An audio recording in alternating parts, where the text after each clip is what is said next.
Awesome. Hello, everyone. Thank you for joining us today. We're going to be talking with Celo, and we're talking about taking something from zero to market, the ideation phase, all the way to the hands of users. Just a quick note, this recording is going to be recorded, of course, and you can always find it on our YouTube channel. And with that being said, you can always drop any questions that you might have in the chat. We'll always, either me or someone from GetCoin will be monitoring it, and we'll come back and answer your questions as much as possible. Or you can drop them in the chat whenever you want to as well. With that being said, I'm going to turn it over to Jarrell, and Denise will actually be taking the lead on this conversation, and I'll hop in when they see fit. So Jarrell, go ahead and... Yeah. Thanks, Gloria. I think a lot of you probably know me at this point in the hackathon. So I'm Jarrell. And I think I'm going to give more time to Denise here, who none of you probably know, but Denise does a ton of great work at Celo, and I want to let her introduce herself. And let's give, what's going on with you, Denise? How you living? Hi, Jarrell. How you doing? It's good to be here chatting with you today about all things mobile. Yeah, first time for me talking at anything GetCoin, so I'm give an intro. So I'm Denise. I'm originally from Uruguay.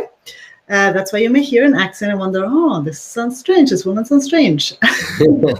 I've been at CLabs. I'm a member of the CLabs team. I've been at CLabs for 2 years. And I've always working on what I think of the end user experience. So the people that are going to really feel and take advantage of the impact of everything that Celo is and that the community is building through that end user experience. So I started out pre-mainnet launch, doing a lot of like the zero part before too much. And I currently work on the product team on Valora specifically. And I focus much more on the to-market part. So Valora is now a live product. It's of course Celo mainnet is live, and so I work on the user experience for Valora users. Just for everyone who might be coming to this like hackathon a little late, or people might not have read the whole description of the hackathon prize and bounty. So they might not have seen all the stuff we wrote about Valora. Would you mind just giving like a 2-second introduction to what Valora is? And then I have some other follow-up questions.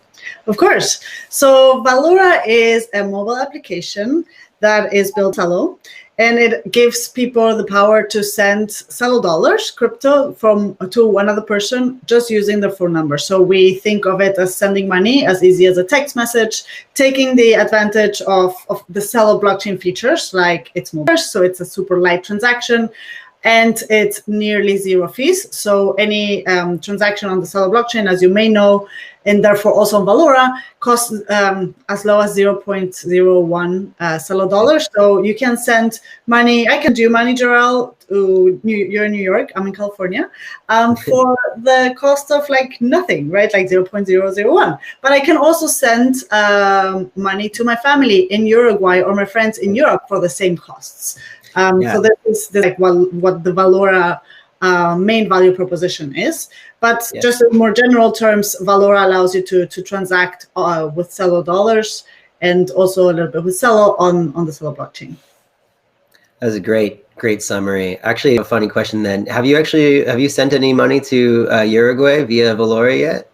Yes, I've sent Celo dollars to all my family members, my cousins, everybody who was excited to finally see what I've been working on for so long. Because for the longest time, I would chat with them. They're like, okay, I want to see it. And I'm like, well, you can't see it yet because we haven't launched it.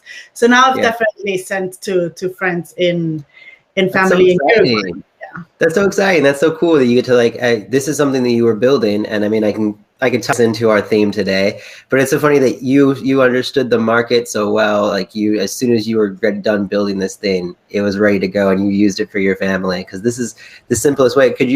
What was other ways you tried to send money back to Uruguay ever? Like, was it wire transfers and? So I've used bank transfer mostly, and it's actually very complicated. If I initiate a bank transfer, an international bank transfer with my bank account in the US, it goes to another US account and then to my family member's account in Uruguay. So it kind of like intermediaries that you're like, why would that be necessary? Yeah. So I've definitely doing. Yeah. Wire transfers, but my partner's family is in Mexico and they use Western Union a lot because it's just so much easier for them to just cash it out in like any of their locations, but it's so expensive. That's like Western Union, just international money remittance services are just so expensive for the amount you're sending. So these are kind of like the more known alternatives. This is actually a really good segue into a question I have then. I don't know all the cash in, cash out options in Uruguay, but I think there's a really interesting feature in Valora that not a lot of people recognize or understand that it's there. You can buy actual gift card codes from Valora to like tons of vendors around the world. It's not just like the Amazons and the Best Buys of the world. It's like actual local vendors who have onboarded through a team called Bidali, and I believe that's. Could you speak to that a little bit, like, and what the onus was around that? Why you wanted to do that? Yeah, so Bidali is an integration in Valora, which allows Valora users to spend their Celo dollars directly in the app by buying gift cards on Bidali. And this is an integrated experience, so it's all happening in Valora. But this is great. The reason why we wanted to have this, it's because it's a very easy way to see and use your funds, your Valora balance that we call it, but not just for yourself, but anywhere in the world. So it's very much aligned with the idea of sending money to or value to other people anywhere in the world.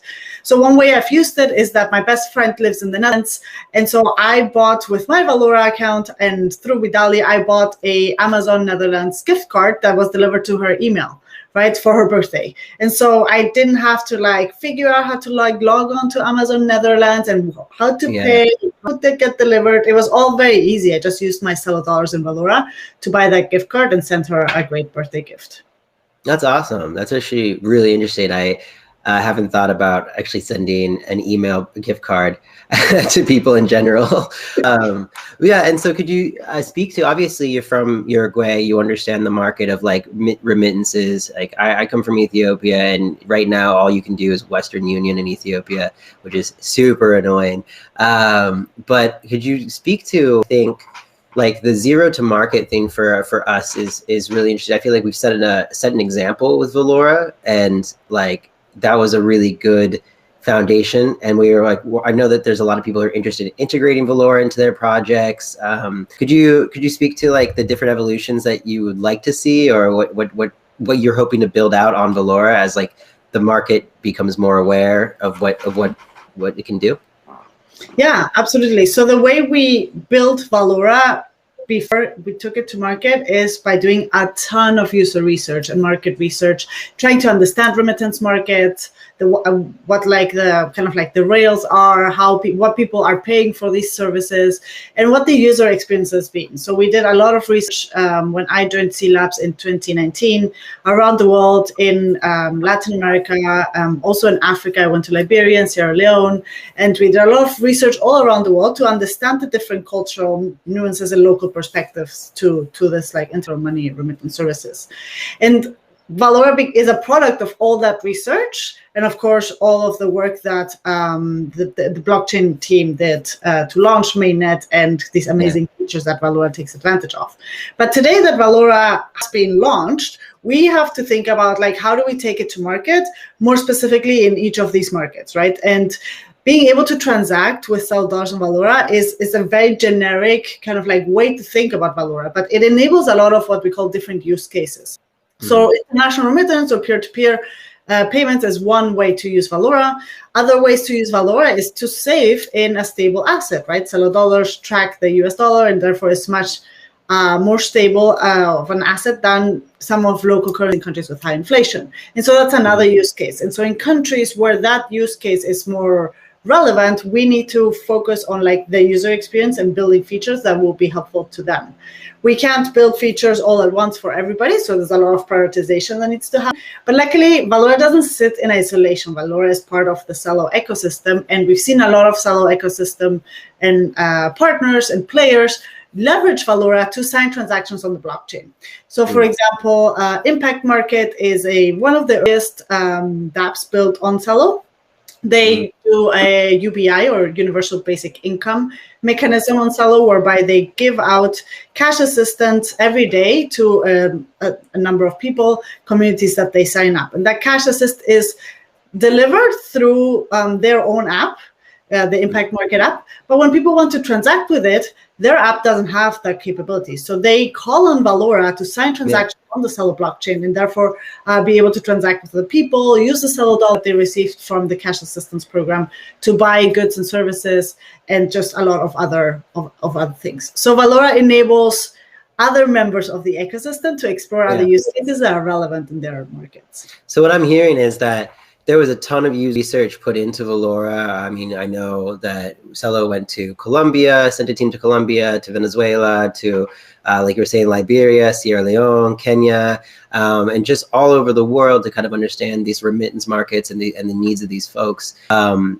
make it as the lowest barrier possible of entry for people all over the world. And what I'm hearing then is that since we can integrate Valora into all these other great ideas, the ability of actually taking your concept, even from the hackathon, like, I mean, Impact Market in the end was essentially like not a hackathon idea, but it was kind of like a hackathon idea, maybe about a year ago. Mm-hmm. And they managed to like do what they've done because they got to focus on, you know, the utility of Impact, not having to worry about the custodianship of the funds, because it can just call on Valora. So the foundation that you've set by building Valora is like, you've actually allowed a bunch of other people to call on this user research. And like, you're almost being able to like guarantee that a market exists for their product because you've seen the proof and the evidence with Valora. And so when people integrate it, it's like, this is already an established user experience that people are comfortable with. Absolutely. Yes, absolutely. All the research that we've done not only had an impact on Valora, but also on the blockchain, the way that the blockchain was built, right? Like the need to build it to be mobile first for with like very light clients, and making it usable in content, like connectivity is like on and off, or like not the strongest signal for people. Like all of these like small things came from user research and like led to like specific features of the blockchain and of Valor as well. For people building on Celo, I would say like talk to users that you think you want to impact, who your target users are, especially if you're building end user products. One of the biggest findings that for me, like personally, from like I think a year and a half of user research, like 10 countries, like a crazy thing, is that in my mind, I had to create a spectrum of where people were in terms of like their crypto knowledge. A lot of people were very excited to test, like back then, the mock-ups or like the prototypes for Valora, gave us feedback, but they were excited because of of it being like an app, not necessarily because of blockchain. They didn't really know what blockchain was. Other people were really into it because they were like, I just got my first like crypto, I don't know, let's say ETH, and I want to see what other cryptos can do. And so there's like a spectrum of excitement for products built on Celo. And that spectrum is like people who are really tech savvy, that are just excited about like apps and like more from a consumer perspective, and people who are like super crypto savvy, and they're just excited because they understand what Celo can do and the power of the Celo blockchain. And so when talking to users, for me, what was very important was like, okay, where in the spectrum do I place them? Are they crypto savvy? Are they crypto newbies? Are they crypto curious? Or are they just like before that even? And so then you want to, by placing them on the spectrum in my mind, then I know exactly how to ask questions and how to have a conversation with them to like really get their perspective in the right context. Yeah, I know. I've been speaking with the Impact Market folks, Marco and Bernardo, and something that they were experiencing was that obviously they have a market for their product. It's a universal basic income. There's definitely communities that need that and are very eager to have that. But what they found after a while, because it was, there was people who immediately would cash out, and those were the people who were like, okay, this is a way for me to get funds and get supplies, or they would find a vendor that they could use Celo at, and get supplies, get food, something like that. But with the staking reward as part of the proof of stake network, and like with that being released recently, I guess like a few months ago, they've seen a completely different change in their market. Like their market is now using Celo and Impact Market and by default Valora as a savings account. It's the first time many of them, thousands of people, have ever even had a savings account. And that has been striking to me. Like to really, I'm not sure that we were really taking into account the like severity of that and how cool that is, because I mean, it just so many people, I know people who are old and like living in East Africa, and they were just hiding shillings under under their beds and like putting it in boxes. And, you know, another great example of that is like there's sometimes dynamics between genders in different cultures, and like one person's not necessarily allowed to hold on to the money according to like a cultural norm. And now this kind of turns that on its head. If anyone who has a cell phone can have a savings account. And I thought it was very interesting because it shows that the initial market is there for many of these products, but as like the crypto world's magic and like its energy kind of evolves over time and changes, and like it's always looking for better ways to incentivize people to like kind of shift from the traditional financial structure, we're seeing like a whole different cultural shifts in different communities and markets themselves changing to fit the crypto culture instead of just crypto changing to fit like the local culture, if that makes sense. I've been really, really interested by that. I think a savings account is something that I've taken for granted for so long at this point. Yeah, absolutely. Yeah, I think like the Celo Rewards program, which is what you're referring to, it's a program that was launched with the Celo Community Fund, right? And people using Valora, they heard about it because we told them like there's this new program on the Celo network that you can take advantage of. And I think for many people, especially people like you mentioned through the Impact Market programs, they were very excited because this is the first time that they can really save and earn a reward for saving, right? They get to save in Celo dollars, which is what they receive through their UBI mechanism. And they get to really make that decision that for all of us is very obvious. Okay, I have this amount of money. How much do I spend and how much do I save, right? They get to do like that for the first time in many cases. And it's very exciting for them to see that when they do choose to save, they receive a reward every week. So rewards are dispersed every week. And so like the payoff of like saving is very quick. And so a lot of people on the impact market side, especially people who are merchants in these communities who have taken advantage of these community programs, UBI programs, and started accepting payments with Valora for their services or for the goods that they sell. Merchants are collecting payments and then they choose to save them instead of like cashing them out to fiat or using them for other things because they can earn these rewards. And so it's like a really big, for me, it's really big because it's not about like just technology. It's also financial education and the world of possibilities that come with that. It really is. I think about it like at least a couple times a week. I'm like, a second, what are we doing? Because I mean, there have been programs all over that have been enacted by many teams, like the World Bank and like the UN have tried to create like stipend programs for people using currencies, and it's not gone well in the past. Like, it's not really the same as like a savings account. And so like, it's like we're doing a lot of stuff where we're going to these people where they are at, and then also like bringing them to where we're at. And that's, I think it's very powerful. One of the other teams that I've seen that's getting some traction and getting a lot of traction is Moolah Market. And for those who aren't familiar, Moolah is like very similar to Aave on Ethereum. It's like a lending protocol. And instead of the native token for that project being called Lend, it's called Moo, I believe. And I love that. But everything about that was something that really blew my mind, because I think we all assume that in the world of Ethereum, with Aave, like, these are loans, like a loan program that is really for like, Western people. And like, this is something that like, people already with money would want to do. And what we're learning is like, that's not realistic at all. Like, everybody would love to have access to like these loan programs and these like loan protocols, and it just needs to be brought to them on a medium that they can actually interact with.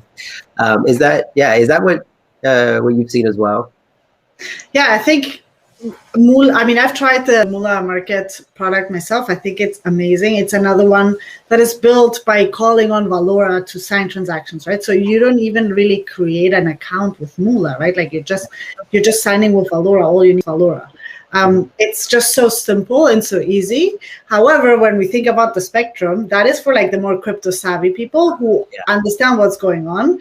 And so for me, what is really exciting to imagine is that how can Moolah kind of move in that spectrum to this other side so that they can provide these services to people who are less crypto savvy, right? And maybe I've talked to them about like creating an end user experience that is like more, maybe more mobile, not mobile friendly, but just like more closer to what people expect from a mobile product.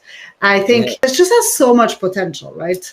Moolah is in the early stages, and they recently got some funding, so I can't wait to see what they're gonna do. Yeah, I'm really excited as well. And maybe somebody in the hackathon will kind of do what you're saying, take them closer to the end user, which I would hope for. I think we're all striving for that at Celo. Is just like, how can we break down this barrier of access as quickly as possible? And I just wanted to open it up to any questions. I know Maria might have had some questions. Oh, we do. Worldwide. Let me just go for the first one here. From a product perspective, you have to always be so critical of the product. How do you prioritize why things work the way they do, and what to just wait until the next iteration? How do we prioritize what needs to wait until the next iteration of Valora or the next iteration of like Moolah and Impact Market? And what does that look like for you as a person building something that as soon as you update it, there's thousands and thousands of people around the world that are going to be affected? Yeah, absolutely. So because everybody that works on Valora and on Celo is extremely mission-oriented and driven and just like so passionate about having an impact, many of us are really into crypto as well. So we want to like bring everything and add everything to Valora. However, we need to be the best advocates of our users that we can be. And for myself specifically, I want to always put myself in the shoes of the end user, especially the end user that is like lower on the crypto savvy spectrum. So like kind of built for them. And then everything else is kind of like secondary in my mind. Like if they can understand it, then everybody else will be able to understand it. And so the way we prioritize features is by thinking about the impact that they can have. There's two ways to think about impact. One is global and future impact, and the other one is maybe more local and current impact. When we're thinking about building features, for Valora today, we have our existing user base. A lot of these users come through Impact Market, through the UBI programs, and we have like our future user base, which we know will be much bigger. And so we have to balance the two kind of like time horizons of impact. One example is to give is that last year when we launched Valora, we launched it in English and Spanish, because this is where we've done the research most was like Africa, a lot of English-speaking Africa, and Latin America, which is Spanish-speaking. But very quickly, when Impact Market launched its UBI in Brazil, it became really obvious that a lot of our users were Portuguese-speaking. And although releasing Valora in Portuguese was not like something that we need to prioritize for the longer term for like a bigger impact, it was something that was very much needed for our users today that were coming through Impact Market in Brazil. And so that's how we prioritize that kind of feature, just releasing Valora in Portuguese to be able to give them a better experience. That is interesting with like Valora being integrated in these other like impactful projects. There is something to be about like having to make quick iterations, because you might have like a unicorn app that suddenly like calls upon Valora. And I mean, we're still the early days of this entire ecosystem. So some of the development on your guys' part, it can just be like, I essentially pivoted because somebody has created an incredible app that's calling on Valora. Yeah, absolutely. And when we do make any changes, new features, testing is just so important. I mean, if you're building a product, you all know this. Testing every step of the way, through like your end site, but also having some users test initially. The way that I do it at cLabs is that I always recruit members of the cLabs team to test. So before we release, we have people test the new features or features that have changed, bugs that have been fixed, so we know exactly what the user is going to experience, which is very different than when you do end-to-end tests from an engineering perspective. We always test from the user side as well. For those not familiar, and because they don't work in labs, this is Denise's famous Bugapaloozas, and that is what they're called. They're called Bugapaloozas, and it's just a bunch of us getting together, using Valora, submitting our issues, and doing what we can to make sure it runs as smoothly as possible. Maybe one of these days we'll release another app and we can have a live Bugapalooza on like Gitcoin or something. Yeah, that's exciting. Yeah, we could do that. We did something similar when we released Valora the first time. So right after mainnet, we did an internal beta, and we invited a lot of the members of the Celo community to download it and to test it with us before we made the public beta open. And so we have had more public-facing Bugapaloozas in the past. So yeah, reason not to have them in the future. Awesome. Well, I know that you said you were joined before mainnet was live. You joined the cLabs team. What was what drew you to it? Was it the mobile first approach? What were you doing before? Yeah, so before cLabs, I've worked in tech for about 3 years, always in international expansion, so bringing products to international, especially developing markets. And before that, I used to be an economic consultant for the World Bank, the Inter-American Development Bank, so always working in like the context of developing markets and how to bring impactful solutions to these markets. So what drew me to cLabs was the mission of Celo, of wanting to have a big impact on financial inclusion in emerging markets. And specifically, for me, it was Valora, or the idea of Valora back then, the ability to build a product that abstracts crypto to the point that a user can just use it for whatever it is that they need to use it, to take advantage of blockchain, of the power of blockchain without needing to understand everything. If we think about like the internet, right? Like we all use it. Do we all understand how it works? No, but we still trust it and use it. And so for me, it was really like that end user focus of the Celo project. What me to cLabs. I had worked with other crypto projects before where that was a bit missing, or it was more focused on trading or like other things. And for me, like wanting to focus on like every person has a way to use crypto, that really drew me in. Yeah, I think that's kind of what drew a lot of us into this mission. I think that's why we're trying to create all these calls to action, is like we all have done work in other capacities and other places, and we're like, wait, this is actually really, really smart way of going about this. Is there anything that you like? Was there any products that you'd love to see that make sense for like Uruguay, even, or like your local community or your family, or anything that you'd love to see built on Celo? Oh, that's a very interesting one.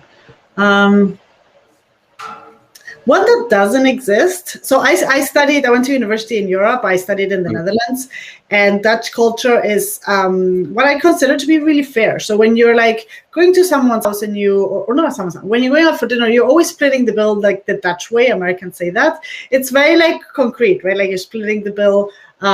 People pay exactly for what they consume. And I think when you're a student, I really valued that I didn't have to cover like what I didn't like buy, right? Like if I wasn't having a drink, I didn't have to pay for that.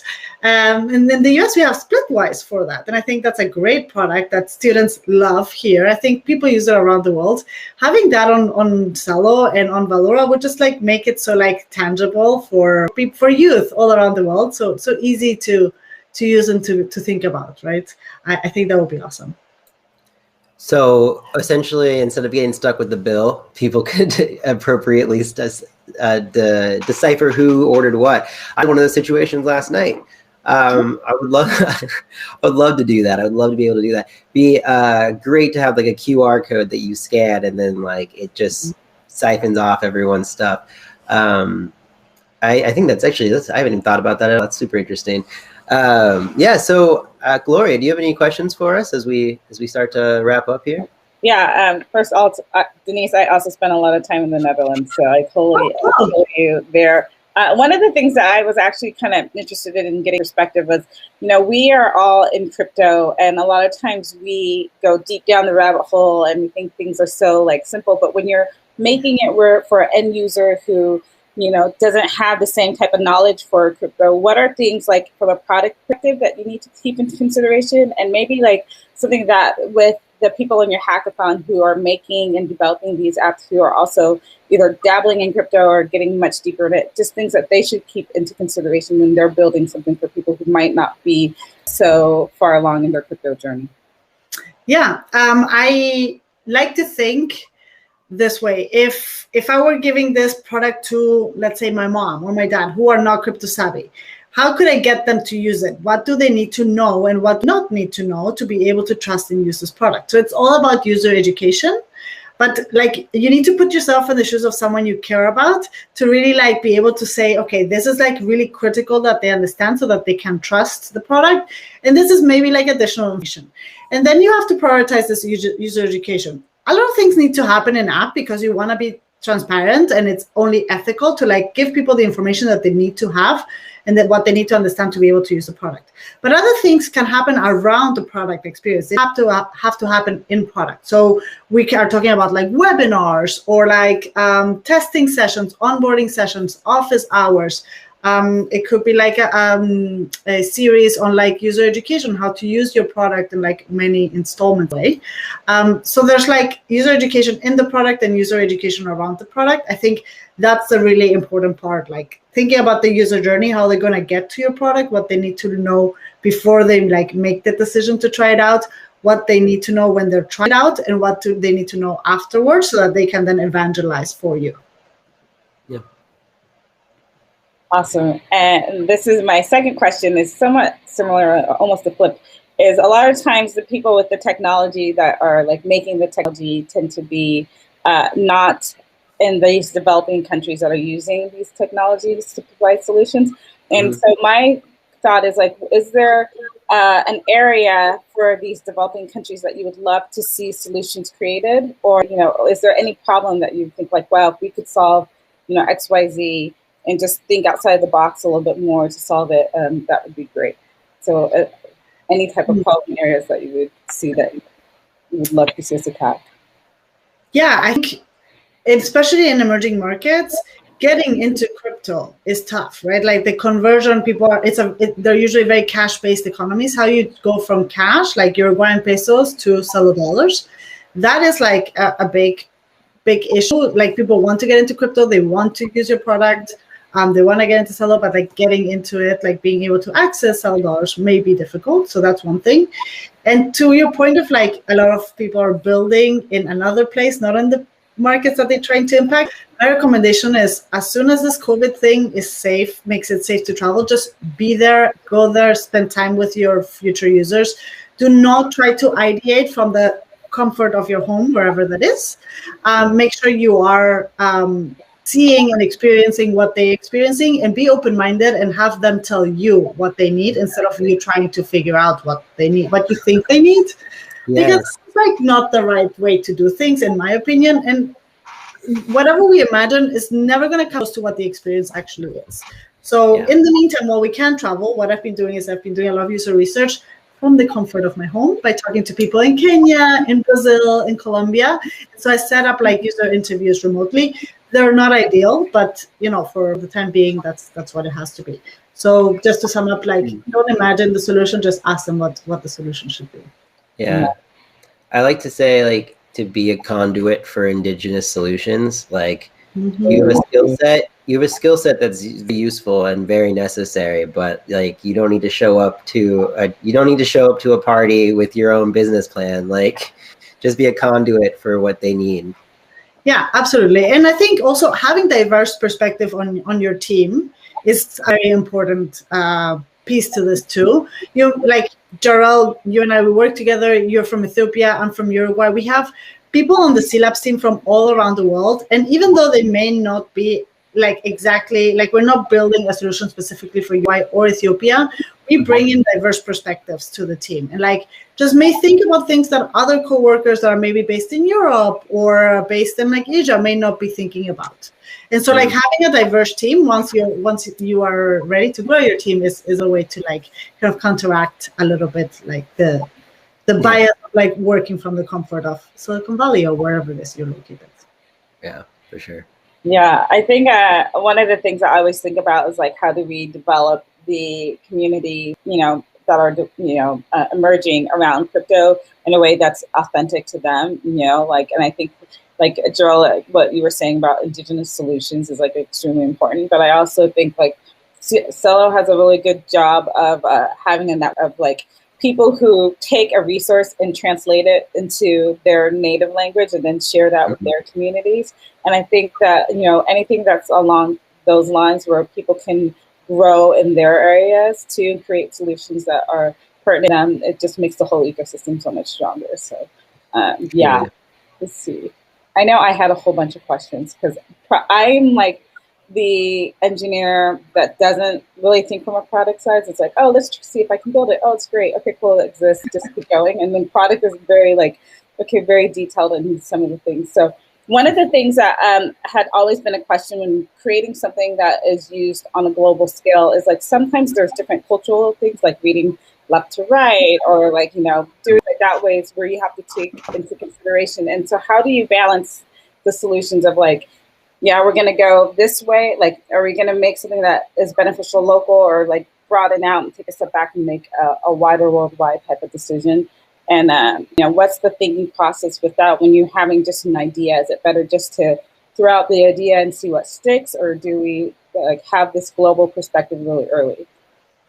Yeah, so I am always advocating internally with the design team to have the perspective in early of like, what can we design that globalizes or that is internationalizes more easily. For example, one very simple example is the word wallet. The word wallet, like a lot of people think of Valora and they think of a mobile wallet. Wallet is, you can translate wallet into Spanish, Portuguese, and many other languages, but the translations are imperfect. And so it's like the question that I brought to the team was like, do we need to use the term wallet or can we use a more global term like app, right? And so we decided, okay, let's stick to app because app internationalizes much better. That's like one example of like, what decisions can we make today that is going to make it easier for our users today, but also future users to understand this product. It makes it more suitable for everybody. Sometimes this is possible, other times it's not. And I think as Valora grows and grows more, we may be seeing like the global product, and then there are features that are enabled by location specific, like cash in, cash out features and other things that are only available in certain locations. That could also be a way to kind of work around that and we do want to make a product that feels really relevant at a local level, but our team is small, so we can't build like 192 products for every country in the world. So we do have to make trade-offs. I'm sorry, I'm asking tons of questions. The other side of that I had was, sometimes you were talking about how Impact Market, they had like Portuguese and a big drive there, and then that made some pivots. Do you ever pivots from like community feedback or things like that? Or how do you weigh what the community is saying and the direction that the product? Yes, so we take the feedback in from the community, but mostly from our users, right? Like our users talk to us through our support channels. They send feature requests. We try to listen to everybody, and what I like to say is like we need to have a bias towards the user's perspective, not the crypto community's perspective. Valora is a product for the end users, not a product for the crypto community. The crypto community is part of like the users, but it's not like the intended user. And so we take in all the feedback, and then when things aren't clear for a lot of people, then we work on improving features or changing features so that we can make it more usable and closer to what they expect in terms of an experience. I would also say that there are ways that not everything needs to be a change in the product. Some things are additional education, or the way that the product is positioned, or the way we explain the product that is not coming across. So not all the feedback needs to lead to a product change. Some of it can just lead to an experience change around the product.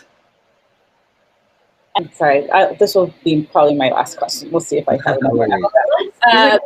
The other question I had is like some of these projects are just starting out, and so they may not have funds to like go do research in Kenya and Uruguay, Brazil. How would you recommend that some of these people who are developing a product get an outside perspective that is true to their users or their organizations to reach out to them? Like how do they do that before they create something that might not be what their users are need, go too far that. Yeah, one way to talk to users without traveling or going there if you don't have the budget is just to try to do that remotely. What we've done really early on is through community groups, whether it was like meetup groups or Facebook groups, just to reach the right communities and see if they were willing to chat with us. And so instead of having to go all the way to Colombia, we would just like schedule some interviews with people that we met through these communities, right, or specific to a group of people. Other ways, especially if you're thinking about like global payment, there's two sides to the global payment, right? Like the sender and the receiver. The sender may live somewhere close to where you are, and so like tapping into like diaspora communities or like immigrant communities that may be representative of the people you're seeking to impact, but closer by, that may be another way to do it. Yeah, that is awesome. I was just gonna add, as like if anybody is like just interested in the Valora research that was done and like some of the stuff that we've done by going to these places, our blog is a great place to check out. And there's a number of pieces written about. I think one of them's Kenya, the other is Colombia, and there's a few other ones in there that were just great resources. I've also linked those resources in the hackathon bounty. So just scroll down to the bottom and you should be able to find them there as well. I think those resources are going to be like hugely impactful when you start to think of like financial literacy has always been kind of contained to one, demographic or a couple of demographics. But as people are finally starting to have different entry points into like finances and financial literacy, it's going to be interesting to see what trends come out of it and what type of research is coming back of it. And like we might have just communities that totally skip traditional banking, or see no need for it and just are all about like, the ways that they haven't had it before. So. I'm really excited about a number of hackathon projects. I think it's unfair of me to give one of them a shout out, but I'm going to give one of them a shout.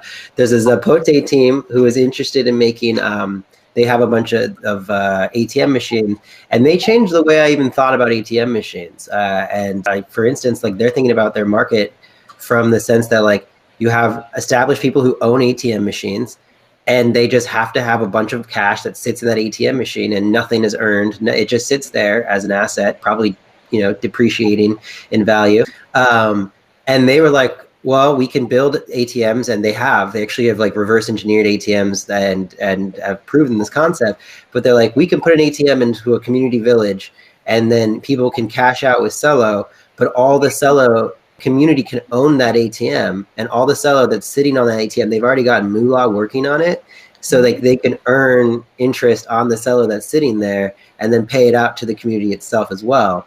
And so I just thought that was a beautiful concept and like very, very on par with like this idea of taking your project and not like trying to impose, here's an ATM, like let me sell, it's like, what does the community need? How could the community benefit from something as simple as an ATM in new ways that I haven't thought of?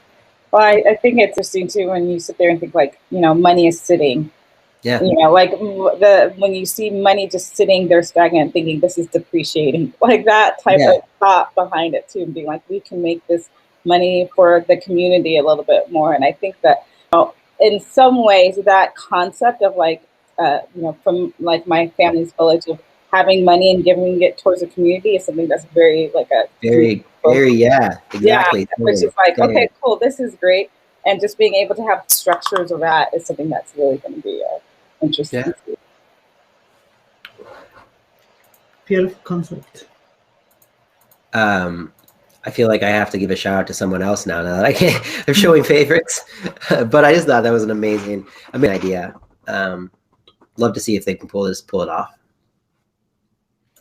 That's perfect. I'm gonna have to go pull through the repos and see like all the projects. There's lots of great projects. I've been going through a couple of them, but there's still like a lot of time, and I feel like I like seeing people continue to iterate and be like, okay, we did this. Let's see if we can do this audit and continue to pull it. Yeah, I've been pleasantly surprised by all the quality of the projects that are being proposed, but also just really, I guess, like energized and excited because I was going to go through all the projects and approach people about Celo Camp, but I think we talked about it enough in these streams that a lot of the projects before they've even finished their hackathons have already like applied and they're already involved in the Celo Camp process. And I just thought that's amazing. That's great. And we're all very excited to have you.